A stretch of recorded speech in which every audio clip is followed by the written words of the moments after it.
तस्य श्रीमद् भगवद गीता श्रद्धात्रय विभाग योग नामक 17वां अध्याय प्रारंभ। अर्जुन भगवान श्री कृष्ण से पूछता है। अर्जुन बोला, त्याग के शास्त्र की आज्ञा श्रद्धा से कृष्ण जो भजें, उनकी निष्ठा कैसी है सात्विकी व रजोतमो। अर्जुन के प्रश्न सुन के श्री कृष्ण ने जो उत्तर दिया वो अवश्य ही हम सबको विचारणीय है। भगवत गीता में शास्त्र किसको कहा गया है ये पहले समझ लेना बहुत जरूरी है। 15वें अध्याय का नाम विश्वरूप दर्शन योग है। उसमें 15वें अध्याय के 16 से लेकर 20 श्लोक तक जो कुछ भी 6 अक्षर पुरुषोत्तम इस त्रिपुटी योग के सिद्धांत से ये विश्व ही परमात्मा है, यह दर्शन भगवान श्री कृष्ण ने कराया, उसको गुह्यतम शास्त्र श्री कृष्ण ने कहा है। ऐसा ये शास्त्र का बीज निष्पाप तुझसे कहा, इसको जानने वाला होता है मुक्त बुद्धिवान। साथ साथ अभी हम ये जो षड दर्शन है, पूर्व मीमांसा, न्याय, वैशेषिक, सांख्य, पातंजल और उत्तर मीमांसा, इनको ही हम शास्त्र मानते हैं। यद्यपि ये दर्शन शास्त्र हैं, परंतु परमात्मा के सर्वांग का निरूपण इनमें नहीं है। इन षड दर्शन शास्त्रों में विश्वरूप परमात्मा के आंगिक स्वरूप का, अंगों का ही निरूपण है। परंतु ये भगवत गीता ये सर्वांग, परमात्मा के सर्वांग का दर्शन कराने वाला शास्त्र है।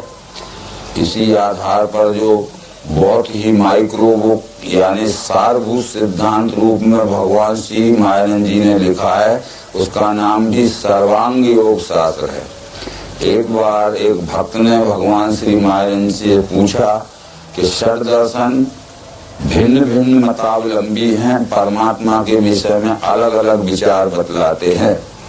भगवान श्री महाराज चैतन्य जी का यही उत्तर था कि सर्व दर्शना नाम स्वस्वरूप दर्शन समन्वय करोति।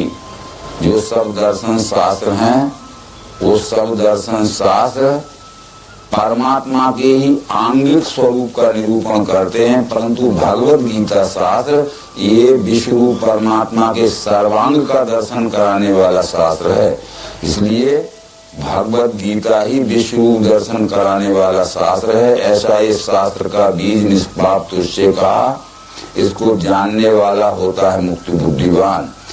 मनु ने मनु स्मृति में ये कहा है कि यथा यथा ही पुरुषः शास्त्रम समधिगच्छति तथा तथा विजानाति विज्ञानम चाश्रोदते। जैसा जैसा इस विश्वरूप परमात्मा का अवलोकन करता जाता है मनुष्य, तो अंग उपांगों के सहित जब पूर्णता में पहुंचता है तो ये सर्वांग विश्वरूप परमात्मा यह निश्चय स्थिर हो जाता है। ये विज्ञानम चाश्रोदते आशय 16वें अध्याय के अंतिम मंत्रों में भी यही कहा गया था कि जो शास्त्र आज्ञा नहीं माने इच्छा से अपने चले, वह सिद्धि नहीं पाता, मिले न सुख सद्गति। इस तरह 6 अक्षर पुरुषोत्तम इस त्रिपुटी योग के सिद्धांत की प्रत्यक्षीकरण की रीति से यह विश्व ही विश्वरूप परमात्मा है। इस तरह जो इस सिद्धांत युक्त दर्शन शास्त्र को नहीं मानता है और अपना मनमाना व्यवहार और अपनी मनमानी कल्पना को परमात्मा मान के पूजता है, उसको सुख शांति और सिद्धि नहीं मिल सकती। इसलिए शास्त्र को ले तू कार्य अकार्य विचार में जान के शास्त्र की रीति कर में आचरण आया। अर्जुन के मन में एक बात आई कि यदि हमने प्रत्यक्ष दर्शन शास्त्र यानी दिव्य चक्षु का सिद्धांत दर्शन शास्त्र छोड़कर और हम अपनी कल्पना के विचारों से ही चलने लगे, तो यानी शास्त्र की आज्ञा छोड़ दी है हमने, शास्त्र के अनुसार दिव्य चक्षु योग शास्त्र के अनुसार विश्वरूप परमात्मा को नहीं जाना है, फिर भी हम श्रद्धा पूर्वक परमात्मा की सेवा करना चाहें तो किस तरह संभव हो सकती है। ये उत्तर था। तो त्याग के शास्त्र की आज्ञा, शास्त्र की आज्ञा तो जिसने त्याग दी है, यानी दिव्य दृष्टि से परमात्मा दर्शन रूपी शास्त्र की, और अपनी इच्छा से जो चलता है। तो त्याग के शास्त्र की आज्ञा श्रद्धा से कृष्ण जो भजे, उनकी निष्ठा कैसी है सात्विकी व रजोतमो। श्री भगवान ने जो उत्तर दिया श्री कृष्ण ने कि मनुष्यों में स्वयं सिद्ध श्रद्धा है 3 रीत की, सात्विकी राजसी वैसे तामसी अवभूषणों। मनुष्यों में जन्म सिद्ध ही 3 प्रकार की श्रद्धा आती है, क्योंकि ये शरीरधारी जीव का ये पिंडभूत शरीर जन्म से ही किसी न किसी गुण की प्रधानता को लेकर आता है। कोई तमोगुण प्रधान जन्म लेते हैं, किसी का रजोगुण प्रधान जन्म है, किसी का सत्वगुण प्रधान है। तो जैसा जिसमें इस पिंडभूत शरीर में प्रकृति दत्त जन्म सिद्ध गुण है, उनकी वैसी ही श्रद्धा रहेगी। इसलिए श्रद्धा समों में होती है कर्मानुकूल भारत, श्रद्धा का रूप है देही, जैसी श्रद्धा वही बने। जैसा जैसा मनुष्य कर्म करता है वैसी वैसी उसमें श्रद्धा निर्माण होती है। तमोगुणी कर्म करने से तमोगुणी श्रद्धा होती है, यानी जो तमोगुणी मनुष्य रहता है वो किसी भी बात को सुनकर मान लेता है। जो रजोगुणी श्रद्धावान रहता है, यानी जो रजोगुणी मनुष्य रहता है वो किताब पढ़कर मान लेता है, परंतु जो सत्वगुणी श्रद्धावान रहता है वो देखकर और पहचान कर मानता है। अतः इसका निश्चित अर्थ ये है कि तमोगुणी श्रद्धा वाले सुनकर ही मान लेते हैं, रजोगुणी श्रद्धा वाले किताब में पढ़कर मान लेते हैं, और सत्वगुणी श्रद्धा वाले देखकर और पहचान कर मानते हैं। इसलिए ये श्रद्धा समूह में होती है कर्मानुकूल भारत, श्रद्धा का रूप है देही, जैसी श्रद्धा वही बने। मनुष्यों में स्वयं सिद्ध श्रद्धा है 3 रीत की, सात्विकी राजसी वैसे तामसी। अब वो सुनो, सत्वगुणी देव पूजे यक्ष राक्षस राजसी, अन्य वे भूत प्रेतों को तामसी पूजते फिरें। यानी प्रत्यक्ष दर्शन शास्त्र यानी दिव्य चक्षु योग शास्त्र को छोड़कर जो सतोगुणी श्रद्धा से पूजना चाहते हैं तो ईश्वर को तो मानते हैं, परंतु पूजते देवी देवताओं को हैं, ईश्वर की नहीं पूजते हैं, विश्व रूप को नहीं पूजते हैं।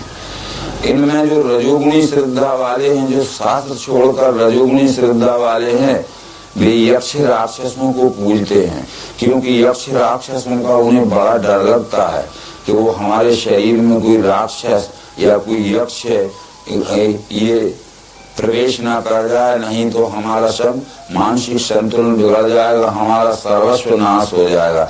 इसलिए वो यक्ष राक्षसों को ही पूजते हैं।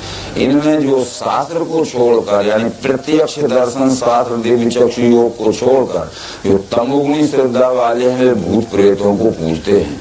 भूत प्रेत जैसे किसी को मानसिक उन्माद हो जाता है तो वो कहते हैं उसके आंग में भूत आ गया। भूत कहते हैं जो मनुष्य आदि का देह त्याग हो जाता है और जब का हम अंत्येष्टि करके उसको भस्मीभूत कर देते हैं, वो फिर हवा बन के हमारे शरीर में आता है और हमें अनेक प्रकार की यातनाएं देता है, शारीरिक, पारिवारिक और आर्थिक। परंतु यहाँ विचारने की बात है कि ये तमोगुणी श्रद्धा वालों के लिए केवल भूत प्रेत है। तमोगुणी श्रद्धा वाले उन्हें कहते हैं कि जो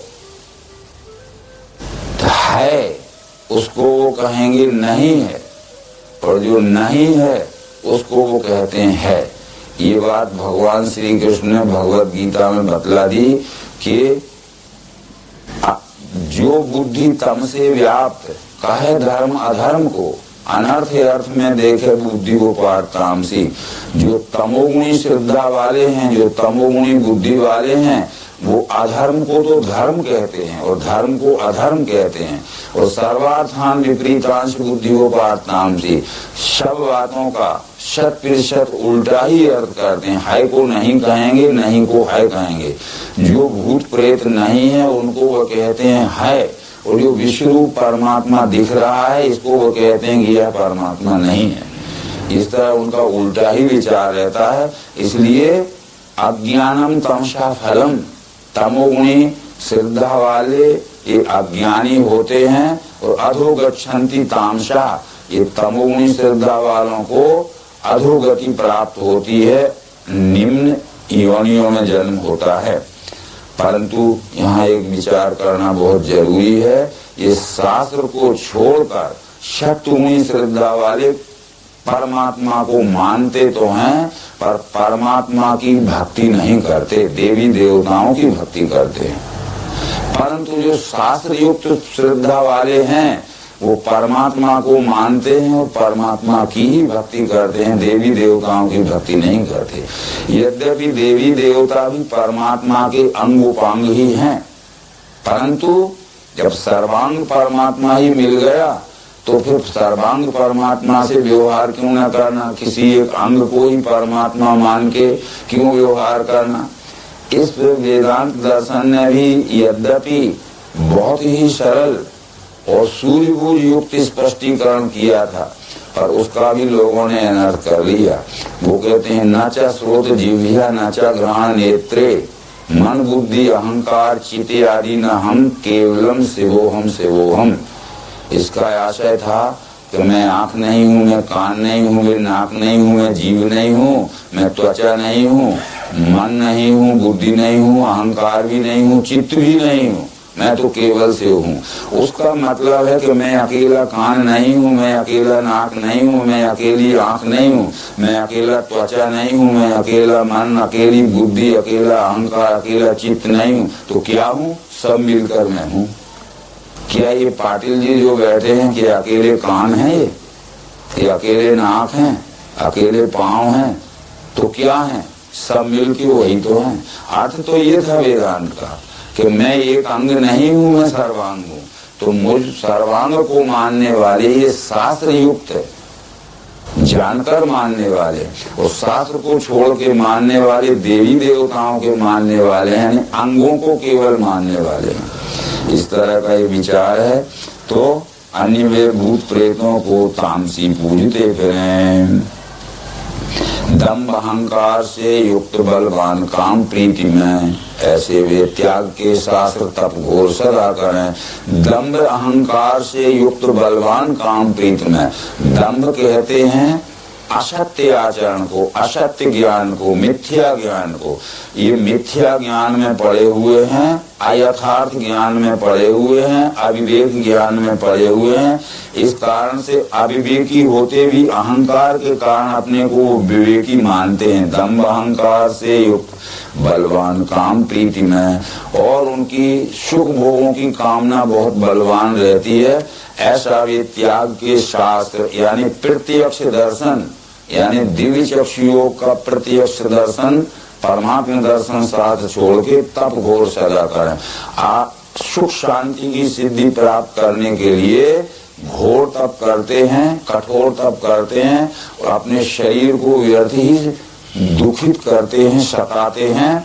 तो ये 6वें अध्याय में वो कहते हैं कि देह की इंद्रियों में जो उसमें स्थित में उसे देते हैं क्लेश, बेमूर्ख जानो असुर भाव के। ये शरीर की इंद्रियों में मैं परमात्मा ही हर एक शरीरधारी मानव में बैठा हूँ।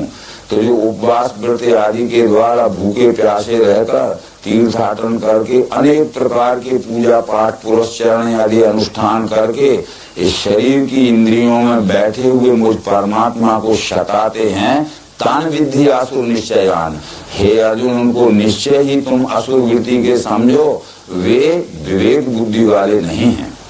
आशा इसका यही है कि हम कर तो वही रहे हैं जो कृष्ण जी जिसके विषय में मनाही कर रहे हैं।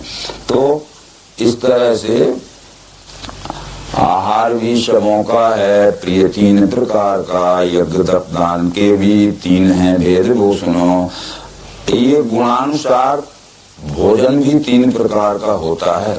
तमोगुणी मनुष्य का भोजन अलग प्रिय रहेगा, रजोगुणी को अलग भोजन प्रिय रहेगा, सत्वगुणी को अलग प्रिय रहेगा। वैसे ही यज्ञ दान और तप के भी 3 प्रकार हैं। यज्ञ सत्वगुणी यज्ञ, रजोगुणी यज्ञ, तमोगुणी यज्ञ। दान भी सत्वगुणी दान, रजोगुणी दान, तमोगुणी दान। और तप भी सत्वगुणी तप, रजोगुणी तप और तमोगुणी तप। इसके 3 प्रकार के भेद जो यहाँ समझाए गए हैं, उन भेदों के अनुसार हम भी जो यहाँ डिटेल में समझाने वाले हैं, फोड़ फोड़ कर समझाने वाले हैं, कृपया उसको समझना बहुत जरूरी है। आयु उत्साह आरोग्य बढ़ावे बल पीत जो रसयुक्त स्थिर स्निग्ध पुष्टान प्रिय शत्रु को। इसका अर्थ लोग ये करते हैं कि सतोगुणी भोजन करने से मनुष्य की आयु बढ़ जाती है, शतगुणी भोजन करने से दीर्घायु हो जाता है मनुष्य। पर भगवत गीता इससे सहमत नहीं है। भगवत गीता में ये कहा गया है कि सत्वगुणी भोजन करने से सत्वगुणी प्रकृति के मनुष्य को पूरी आयु भर उत्साह और आरोग्य बढ़ा रहता है, वो अनुत्साहित नहीं होता है, बीमार नहीं होता है।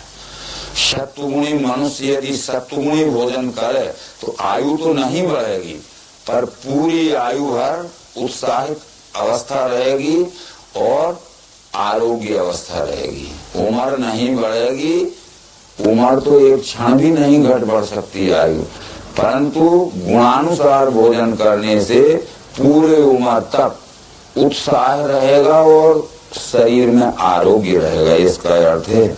तो अति खट्टा खारा उष्ण तीखा रूखा विदाहक दुख शोक रोग करता कटु चाहे रजोगुणी। अति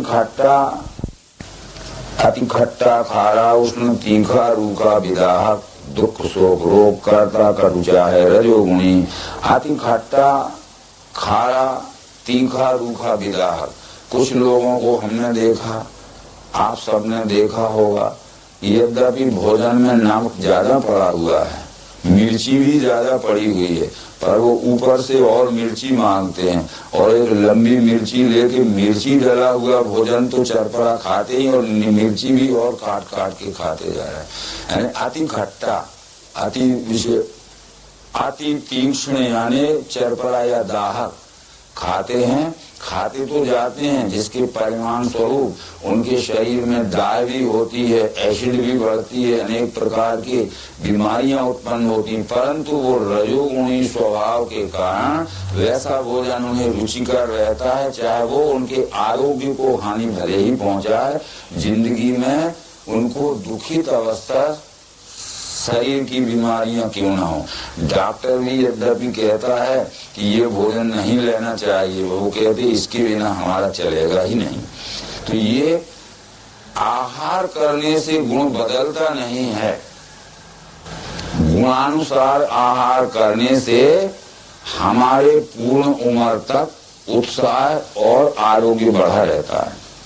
हमने अभी तक ये माना है कि आहार करने से गुण बदल जाता है, परंतु जो हमारा दर्शन शास्त्र है, जो प्रत्यक्ष प्रयोग के आधार पर दर्शित करता है कि यदि 10 बच्चे एक ही साथ में जन्म देवें, उनको एक ही साथ उठा के नगर से मीलों दूर किसी ऋषि कुल में हम छोड़ देवें, एक ही गाय का दूध उन्हें पिलाया जाए, फिर जब वो खाना खाने लायक हो जाएं तो उनको बिस्कुट और चाय ही खिलाई जाए, जब वो खाना खाने लायक हो जाएं तो दाल चावल ही खिलाया जाए, परंतु 4 वर्ष में देखोगे सबके अलग अलग गुण दिखेंगे।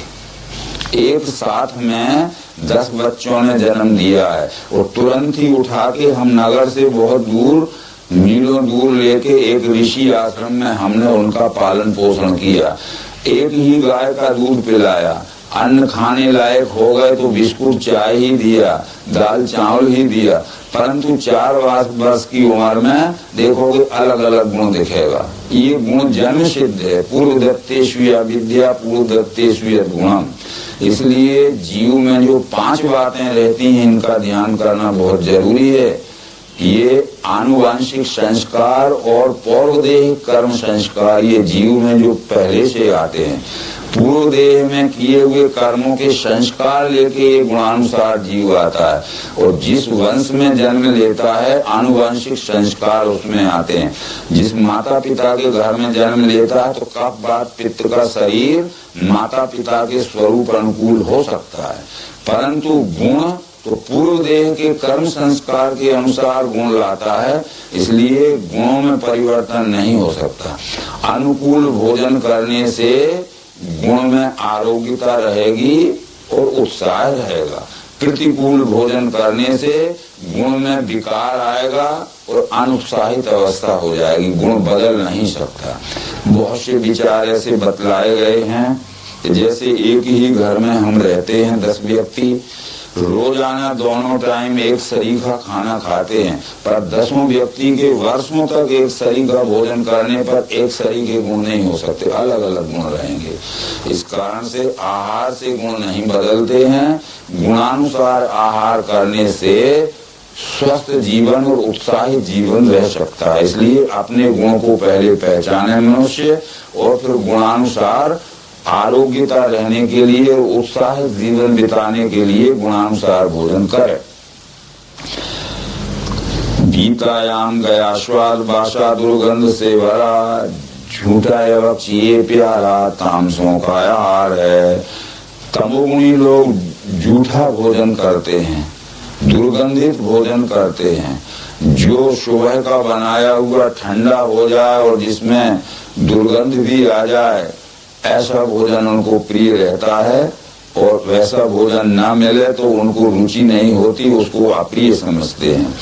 इस तरह से ये 3 प्रकार के मनुष्य अपने अपने गुणानुसार आहार करने से उनको उम्र भर आरोग्य और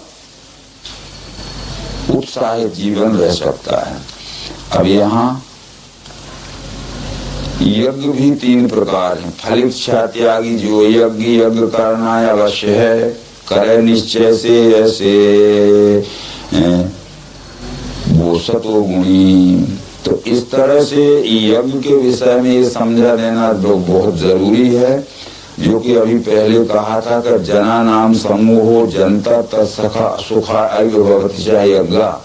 परंतु मनुस्मृति में ये समझाया गया है कि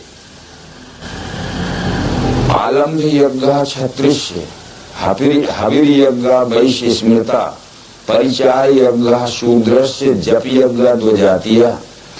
अपने अपने कर्म में कुशलता प्राप्त करने का अभ्यास काल तो तप है, परंतु वो अपने अपने कर्म में कुशलता से सेवा कर सके, उसका नाम यज्ञ। आलम्भ यज्ञ क्षत्रिय, आलम्भ कहते हैं न्याय रक्षा के द्वारा अपना जीवन यापन करे।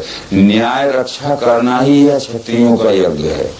हावी यज्ञ वैश्य स्मृता, और धन धान से कमाए हुए धन से ये दीन दुखियों की सेवा करना यह वैश्य का यज्ञ है।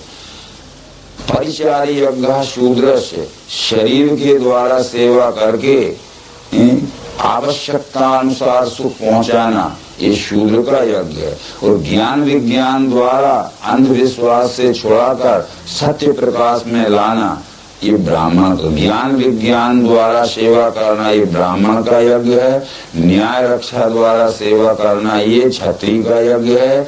धन धान से दीन दुखियों की सेवा करना ये वैश्यों का यज्ञ, और शरीर से ही सेवा करना ये शूद्र का यज्ञ। ये वैदिक सम्मत यज्ञ हैं, परंतु यज्ञ के अर्थ ये उल्टे हो गए। इसी तरह से फल की इच्छा रख के कि मैं विष्णु यज्ञ करूंगा तो विष्णु लोक का सुख मिलेगा, रुद्र यज्ञ करूंगा तो रुद्र लोक का सुख। कहाँ है वो विष्णु लोक, कहाँ है वो रुद्र लोक? यहाँ तो हम अनुष्ठान करते हैं, परंतु ये पता नहीं है कि हम विष्णु लोक में कहाँ जाएंगे, स्वर्ग लोक में कहाँ जाएंगे। इस तरह रजोगुणात्मक सुख भोग की लालसा में फंसकर, मन चाहे सुखों भोगों को प्राप्त करने की इच्छा में फंसकर अनेक प्रकार के जो यज्ञ अनुष्ठान करते हैं, वे सब रजोगुणी वृत्ति के लोग हैं, जिनका फल कदापि संभव नहीं है। एक दृष्टांत स्वरूप उदाहरण इसमें ये आया है कि एक व्यक्ति ने सुन रखा था कि अगर मकर का दूध मिल जाए, जिसको हम क्रोकोडाइल कहते हैं, तो आदमी अमर हो जाता है। तो उसने सोचा कि मैं नर्मदा की तपस्या करूं या गंगा की भक्ति करूं, क्योंकि मगर गंगा और नर्मदा में रहता है, वो प्रसन्न हो जाएगी तो मगर का दूध ला के मुझे दे देगी, मैं पान कर लूंगा तो अमर हो जाऊंगा। वो नर्मदा की और गंगा की भक्ति करने किनारे पर बैठ गया, भूखा प्यासा, दुर्बल हो गया, क्षीण काय हो गया, परंतु दूध नहीं मिला। तो एक व्यक्ति ने कहा कि व्यर्थ ही जीवन गंवा रहे हो, ये तो गंगा और नर्मदा शंकर की पुत्री है, यदि शंकर की भक्ति करोगे तो शंकर प्रसन्न होगा, तो अपनी पुत्री नर्मदा से कहेगा कि इसको मगर का दूध ला के दे दो, तो वो शंकर की भक्ति करने लगा। प्राणांत का समय आ गया, अब विवेकवान पुरुष ने आके कहा तू प्रकृति नियम को नहीं जानता है, शास्त्र को नहीं जानता है। शास्त्र यानी प्रकृति का नियम, क्योंकि मगर ये अंडज प्राणी है, अंडे से पैदा होने वाला जीव है, मगर ये अंडज प्राणी है। अंडज प्राणी को प्रकृति ने स्तन बनाया ही नहीं है, तो दूध कहाँ से मिल जाएगा? 1000 जन्म भी तू मर जाएगा तो दूध मिलने वाला नहीं। व्यर्थ ही तूने नर्मदा की तपस्या की और शंकर की पूजा की, मरता जीता रहे, मिलने वाला नहीं। तो ये शास्त्र की विधि जानना यानी प्रकृति के नियम को जानना। इस तरह से ये सब बातें होती हैं।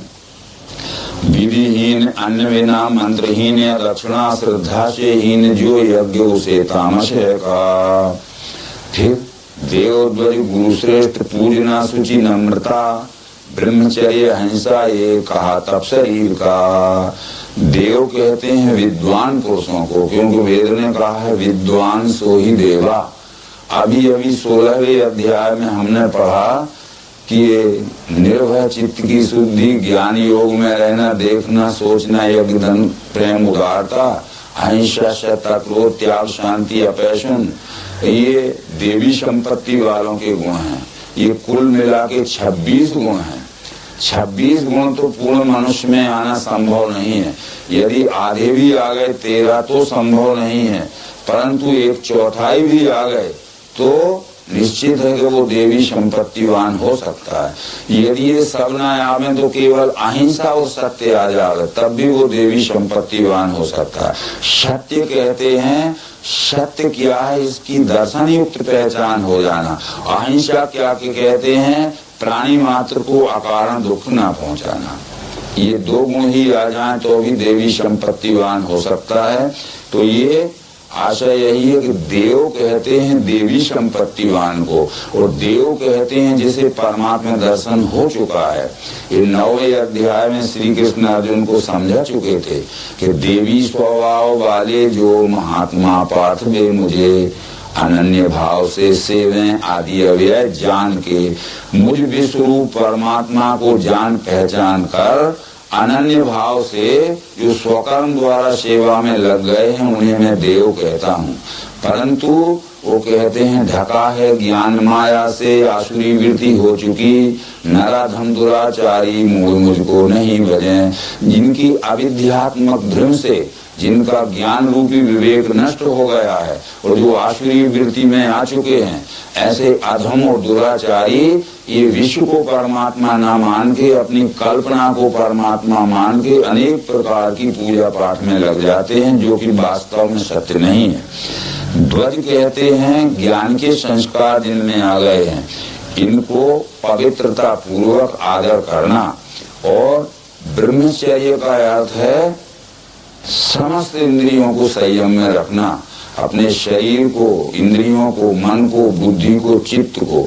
एक इंद्रिय का संयम ब्रह्मचर्य नहीं है शास्त्र में, तो समस्त इंद्रियों का संयम ब्रह्मचर्य है। तो स्व विषय संप्रयोगे चित्त स्वरूपानुकार्य इंद्रियाणाम प्रत्याहारा। कान से बुरे शब्द न सुनना है, ये कान का ब्रह्मचर्य है। बुरे शब्द सुनना ये कान का व्यभिचार है। वाणी से बुरे शब्द ना बोलना, ये वाणी का संयम यानी ब्रह्मचर्य है। परंतु वाणी से बुरे शब्द बोलना ये वाणी का व्यभिचार है। इस तरह मन में बुरे विचार न लाना, ये मन का ब्रह्मचर्य। और मन में कुटिल विचार लाना, ये मन का व्यभिचार है। हर इंद्रिय का व्यभिचार होता है।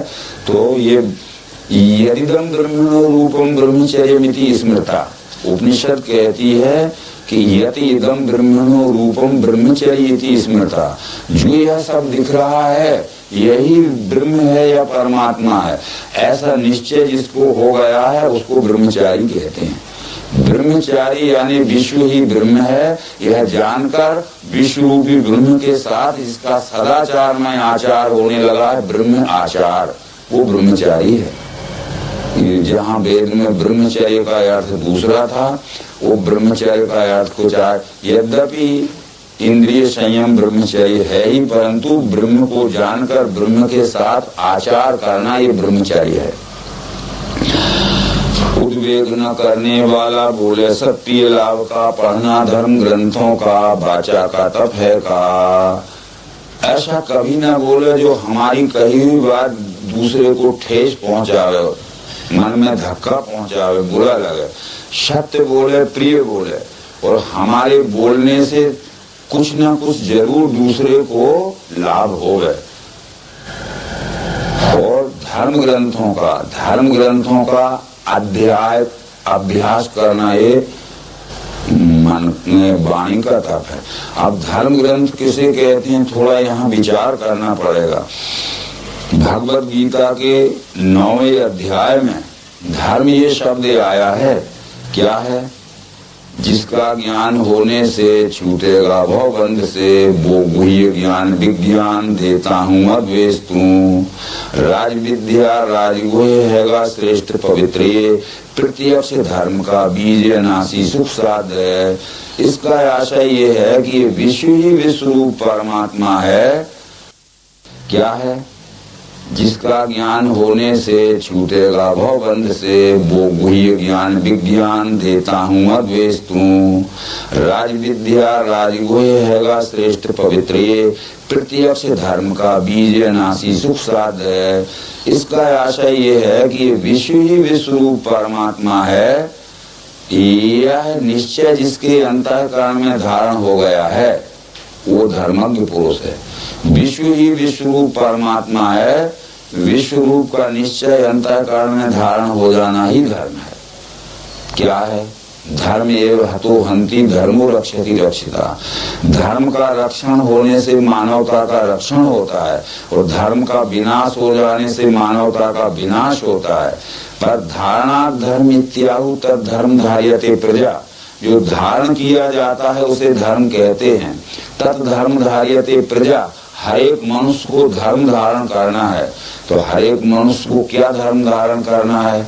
क्या लंबी टोपी धारण करे, कि सफेद टोपी धारण करे, कि लंबा खाड़ा तिलक धारण करे, कि रुद्राक्ष तुलसी की माला धारण करे, कि लाल पीले कपड़े धारण करे? ये नहीं। ये विश्व ही विश्व रूप परमात्मा है। यह दिव्य चक्षु योग से अंतःकरण में धारण हो जाना ही धर्म। हर एक मनुष्य को परमात्मा निश्चय धारण हो जाना ही धर्म है। तब फिर क्या होगा? इससे शरीर आधम खल धर्म साधनम। ये धर्म साध्य करने का एकमात्र साधन शरीर है। ये परमात्मा निश्चय शरीर रूपी धाम में धारण हो सकता है। तो फिर आगे क्या हो जाएगा? जब परमात्मा निश्चय अंतःकरण में धारण हो जाना ही धर्म है, तो आचार प्रथमो धर्म, हमारा प्रथम धर्म आचरण और व्यवहार हो जाएगा। यदि परमात्मा निश्चय अंतःकरण में धारण नहीं हुआ तो हमारा आचरण रूपी धर्म कभी भी ठीक नहीं हो सकता। तो जिसके साथ में आचरण करना है उसका निश्चय तो अंतःकरण में धारण होना चाहिए। आशय यही है। अब ये 3 प्रकार का तप जो कहा गया, इसकी व्याख्या बहुत विस्तृत है और समय भी अपने पास लिए। तप का अर्थ है वैदिक साहित्य में ताप से अर्थ है तत्व, पा का अर्थ है पहचान। तत्व पहचानने के लिए जो अभ्यास किया जाता है उसे तप कहते हैं, और तत्व की पहचान जब पूरी हो जाती है उसे तपस्वी कहते हैं। और तपस्वी से भी योगी बड़ा होता है, कृष्ण जी कहते हैं तपस्वी से बड़ा योगी। तत्व पहचानने का अभ्यास तप है। तत्व की पहचान जब हमारी पूरी हो गई तो हम तपस्वी हो गए। परंतु हम उस तत्व को पहचान कर उसके साथ में हमारा आचरण व्यवहार करने लगे तो हम योगी हो गए। हमारा सेवा में व्यवहार इस परम तत्व सृष्टि के रूप में दिखने वाले परमात्मा के साथ में जुड़ा हुआ होना चाहिए। तो ये तप है। तप के तप प्राप्त शक्यम देवत्व अपनी निश्चयात्, तप से देवत्व की सिद्धि मिलती है।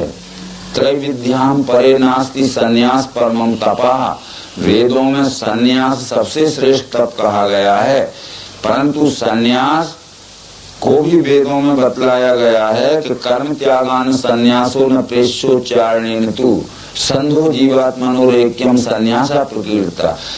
कर्म त्याग देने से, घर द्वार त्याग देने से कोई सन्यासी नहीं हो सकता। कर्म करने से या घर द्वार में रहने से भी कोई सन्यासी नहीं हो सकता। संधो जीवात्मनोरेक्यम संन्यासा प्रकीर्ता। जीव और ब्रह्म की एक आत्मता का अनुभव जिसको प्राप्त हो गया है उसे सन्यासी कहते हैं। यह सन्यासी ही भगवान श्री कृष्ण को मान्य है। 6वें अध्याय में श्री कृष्ण कहते हैं विश्व सेवार्थ करता है स्वकर्म फल त्याग के, वो सन्यासी वही योगी त्यागी, अग्नि क्रिया नहीं। ये अपने स्वकर्म के द्वारा प्राणी मात्र के रूप में दिखने वाले विश्व रूप की जो यथोचित यथाशक्ति सेवा करता है उसको ही सन्यासी कहते हैं, उसको ही योगी कहते हैं। यह विश्व रूप परमात्मा का है। विश्व रूप परमात्मा को जानने पहचानने की युक्ति जिन पुस्तकों में लिखी है उन्हें वेद कहते हैं। ओम तत्सत यह नाम विश्व रूप परमात्मा का है। इस विश्व रूप परमात्मा की सेवार्थ जो कर्म किए जाते हैं उनका नाम यज्ञ है। इसका आशय ये, इससे उच्चार के ओम यज्ञ दान तप क्रिया होती है ब्रह्मनिष्ठों की विधान युक्त सदैवी। इससे ओम तत्सत कह के जो ब्रह्मनिष्ठ पुरुष हैं वो शास्त्र की विधि के अनुसार विश्व रूप परमात्मा को जानकर सेवा यानी स्वकर्म द्वारा सेवा में लग जाते हैं। विधान युक्त सेवा होती है। कह के सत्य नाम यज्ञ दान तप क्रिया अनेक रीति करते हैं मोक्ष फल छोड़ के, तत् यह कह के अनेक रीति से सेवा करते हैं। यानी चाहे वो ज्ञान से सेवा करें, चाहे न्याय से सेवा करें, चाहे व्यापार से सेवा करें, चाहे श्रम से सेवा करें, अनेक रीति करते हैं मोक्ष फल छोड़ के इस विश्व रूप की। परंतु सतनाम ब्रह्म काले में सद्भाव साधु भाव में तिनके सिद्धि के कर्म तिन्हें विशत है का। ये सत तो ब्रह्म है ही। ऐसा सत का दर्शन करके जो भी कर्म किया जाए, सब कर्म जिसके होवे फलिच्छा वृत्ति त्याग के, ज्ञान अग्निदग्ध कर्मी ये पंडित ज्ञानी उसे कहें। कोई भी कर्म करे पर विश्व रूप परमात्मा को, प्राणी मात्र के रूप में दिखने वाले विश्व रूप परमात्मा को सुख शांति प्राप्त हो, इस दृष्टि से जो करते हैं उनके सब कर्म वो भक्तिमय ही होते हैं। इस स्थिति को सब कहते हैं सुयज्ञ दान तप के तिनके सिद्धि के कर्म उन्हें भी सत है कहा। ये स्थिति को सत कहते हैं सुयज्ञ दान तप के। यज्ञ दान तप में ये परमात्मा को सुख शांति पहुंचाने वाले कर्मों का नाम ही यज्ञ दान तप है। इस बौद्धिक स्थिति से जो कर्म करते हैं वास्तव में उनकी सेवा ही सत्सेवा है, और जो जानकर नहीं करते उनकी सेवा सत्सेवा नहीं है। तो अश्रद्धा का मंत्र होम यज्ञ दान सभी क्रिया इन्हें असत कहें पाठ नहीं फलिया हुआ। परंतु जो शास्त्र की विधि छोड़कर अश्रद्धा से जो यज्ञ दान तब कुछ भी करते हैं वो सब असत कर्म है। उनका फल न इस लोक में मिल सकता है यानी वर्तमान जीवन में, और न परलोक में मिल सकता है भविष्य में लेने वाले जन्म में। इसलिए ये विश्व ही परमात्मा है। दिव्य चक्षु योग के शास्त्र के अनुसार इसको प्रत्यक्षी कर्म में देखकर जानकर पहचानकर अपने स्वकर्म द्वारा इसकी सेवा करना ही हमारी सच्ची भक्ति है। इस अधिष्ठान पर स्थिर होकर तू अपना स्वकर्म रूपी युद्ध कर, ऐसा समझाते हुए ये श्रद्धा त्रय विभाग योग नाम का भगवद गीता का 17वां अध्याय संपूर्ण।